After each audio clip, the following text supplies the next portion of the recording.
Apôtre Ebel Pierre, homme de Dieu ou voix d'une génération en crise. Entre appel divin, combat spirituel et mission prophétique en Haïti. Récit d'une foi en marche dans les réalités d'Haïti. Entre authenticité divine et réponse aux crises humaines. Une foi qui traverse les épreuves et transforme une nation. Entre vocation, combat et témoignage dans le contexte haïtien.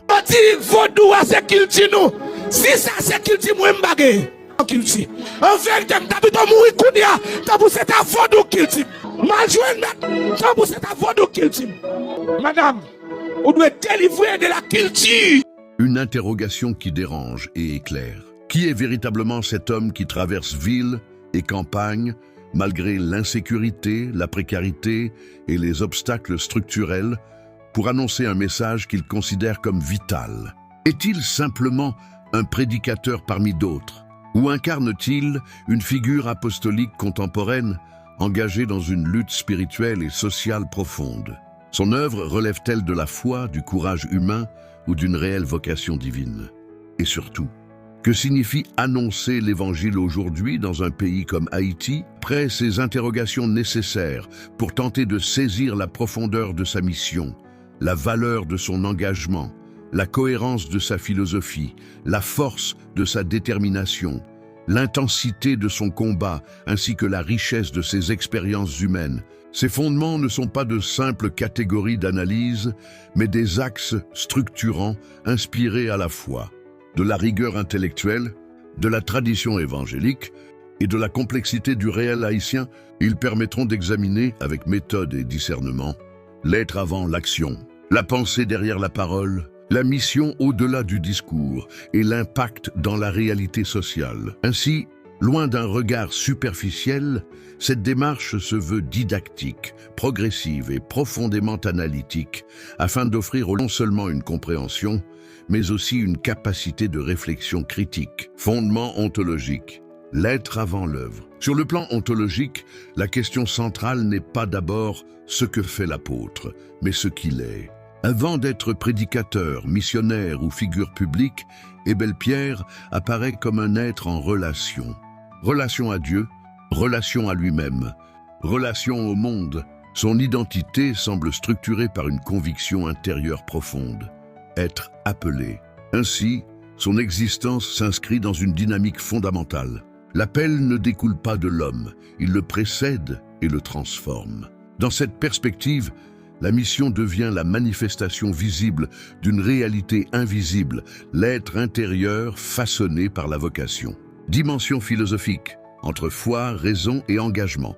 Le parcours d'Ebel Pierre ouvre un espace de réflexion philosophique intense. Il se situe à la croisée de tensions fondamentales. Croire dans un monde qui doute, espérer dans un environnement marqué par la crise, agir dans un contexte qui limite. Son engagement peut être interprété comme une philosophie vécue, où la vérité n'est pas simplement pensée, elle est incarnée, la parole devient acte, la foi devient résistance face à l'absurde. Ainsi, il ne propose pas seulement un message religieux, mais une manière d'habiter le monde, où la foi devient une réponse existentielle aux fractures du réel. Lecture biblique et évangélique, une dynamique proche du modèle christique. En suivant le schéma des évangiles, son parcours peut être structuré de manière quasi narrative. L'appel. Un moment fondateur, invisible mais déterminant, où la vocation prend racine. La mission itinérante. Un déplacement constant vers les autres, malgré les contraintes, traduisant une foi en mouvement. L'enseignement. Une parole marquée par la dénonciation du mal, l'appel à la transformation. L'exigence de vérité. Toute mission authentique rencontre des résistances. Spirituelles, sociales, culturelles, l'impact. Une influence qui dépasse l'individu pour toucher les consciences collectives. Ce schéma révèle une continuité profonde. Annoncer, enseigner, confronter, transformer. Dimension missionnaire. Une foi en mouvement malgré l'adversité. Dans un contexte comme celui d'Haïti, la mission ne peut être théorique. Elle devient un acte de courage. Déplacement dans des zones difficiles, exposition à l'insécurité, persévérance face aux obstacles.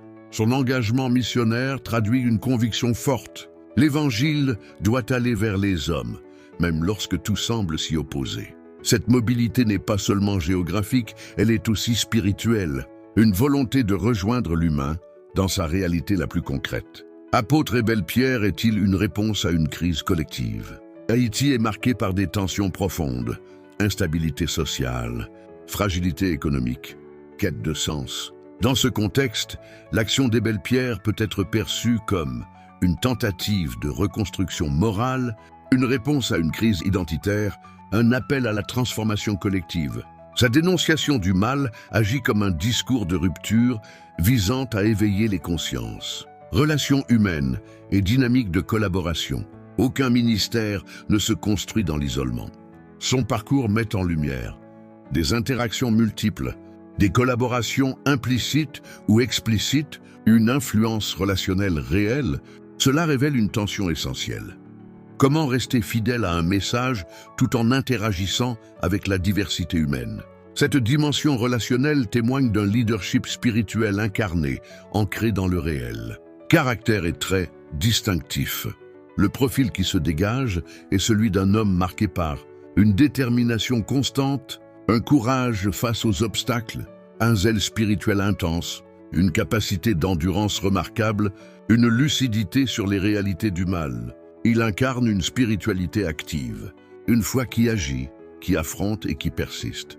Compréhension de l'Évangile dans le contexte haïtien. Dans un environnement marqué par la souffrance, l'Évangile ne peut rester abstrait. Il devient un message de vie, une parole de résistance, une dynamique de transformation, et Belle Pierre semble porter une vision où l'Évangile est une force concrète, capable d'agir dans l'histoire humaine. Homme de Dieu ou expression du contexte, face à un tel parcours, une interrogation majeure subsiste. Apôtre et Belle Pierre, est-il un homme choisi, porteur d'une mission divine authentique, ou une figure façonnée par les besoins d'une société en crise, ou les deux à la fois? Car souvent, dans l'histoire spirituelle, le divin et le contexte humain s'entrelacent pour produire des figures singulières, une foi qui interpelle et qui dérange. Le parcours de l'apôtre et Belle Pierre dépasse le simple cadre religieux. Il devient une interpellation, un défi, une invitation à réfléchir. Il oblige à revisiter notre conception de la foi, notre rapport à l'engagement, notre compréhension de la mission. Une interrogation tournée dans un monde où la parole religieuse est parfois banalisée, contestée ou instrumentalisée. Comment discerner l'authenticité d'une mission spirituelle? L'intensité de l'engagement est-elle un signe de vérité ou une construction humaine? Et si, au-delà de cet homme, la véritable question était « Que faisons-nous nous-mêmes face à l'appel à la transformation ?» Vision en action. Donner matière à penser.